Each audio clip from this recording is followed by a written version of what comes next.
اسی طرح لاڑکانہ، دادو اور دیگر اضلاع کے زرعی زمین سے خارج ہونے والا پانی جس میں سیم اور کیمیکل وغیرہ کے زہریلے اجزاء ملے ہوئے ہیں، اسے بھی رائٹ بینک آؤٹ فال ڈرین یعنی RBOD کے ذریعے انڈس ڈیلٹا میں پھینکنے کی منصوبہ بندی کی جا رہی ہے اور اس ڈرین پر کام شروع ہو چکا ہے، جس سے انڈس ڈیلٹا میں ہر جیوت کی زندگی کے لیے خطرات اور بھی بڑھ جائیں گے۔ بھوک و افلاس کے باعث یہاں خواتین اور بچوں میں غذا کی کافی کمی ہو چکی ہے۔ اسی کے باعث خواتین اور بچوں میں مختلف بیماریاں تیزی سے پھیل رہی ہیں۔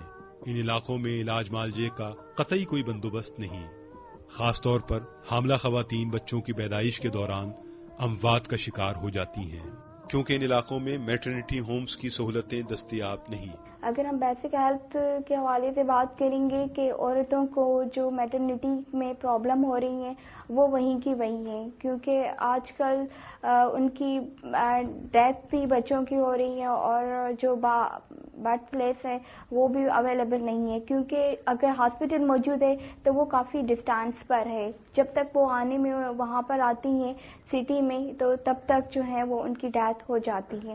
مینس کہ میٹرنٹی ریشو جو ڈیتھ کا ہے وہ بھی ڈے بائی ڈے انکریز ہو رہا ہے۔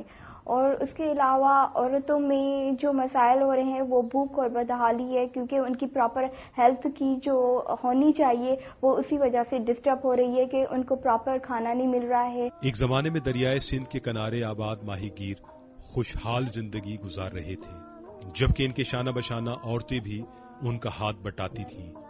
دریا میں پانی کی کمی کی وجہ سے مچھلیوں کی تعداد بھی کم ہوتی چلی گئی، جس کے باعث اب ہر طرف بھوک و افلاس کا سایہ ہے۔ لوگ روٹی اور پانی کو محتاج ہو گئے ہیں۔ یہاں کی عورتوں نے متبادل روزگار کے طور پر سندھی رلیاں اور دیگر کڑھائی و سلائی کا کام شروع کر دیا ہے۔ ایک زمانے میں یہ عورتیں صرف اپنے لباس اور اوڑھنے کے لیے رلیاں بناتی تھیں، اب وہ ان کو فروخت کرنے پر مجبور ہو گئی ہیں، تاہم انہیں اس کا بھی پورا معاوضہ نہیں ملتا۔ عورتیں جو ہیں وہ گھر میں بیٹھ کے رلیاں بناتی ہیں، کٹ ورکس کا کام کرتی ہیں اور اس کے ساتھ ساتھ جو ہے وہ اپنی روزگار کو پورا کرنے کے لیے اور اپنی ضرورت پورے کرنے کے لیے وہ جو ہے وہ گھر میں سلائی کڑھائی اور اس طرح کے جو چھوٹے موٹے کام ہوتے ہیں وہ اپنے گھر میں کرتی ہیں۔ یہاں کی عورتوں کا کہنا ہے کہ اب وہ دریائے سندھ میں مچھلی نہ ہونے کی وجہ سے رلیاں بناتی ہیں اور ان رلیوں کو فروخت کر دیتی ہیں، جس سے ان کے گھر کا چولہا جلتا ہے۔ دریا کا برا حال ہو گیا ہے، ہم یہ گوجریاں بناتے ہیں، یہ 200-150 ملتا ہے، اس میں کیا گزارا ہوتا ہے؟ پھر بھی اللہ کا شکر ہے اپنے گھر میں بیٹھ کے یہ گوجریاں بناتے ہیں۔ کتنے داستان ہے غموں کا، فکر کا، میں بتا کے پورے نہیں پڑھتی ہوں بیٹا، سچی بات ہے، ایمانداری کی میں نماز پڑھ کے بیٹھی ہوں جو میں جھوٹ بولوں، ان کو بھی اللہ کو منہ دکھانا ہے۔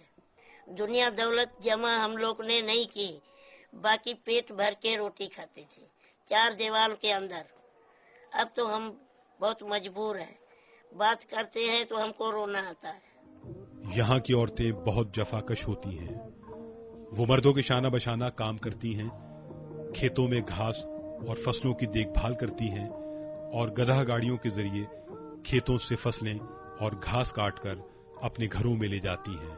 دور دراز سے پینے کا پانی بھی یہی عورتیں اور لڑکیاں لاتی ہیں۔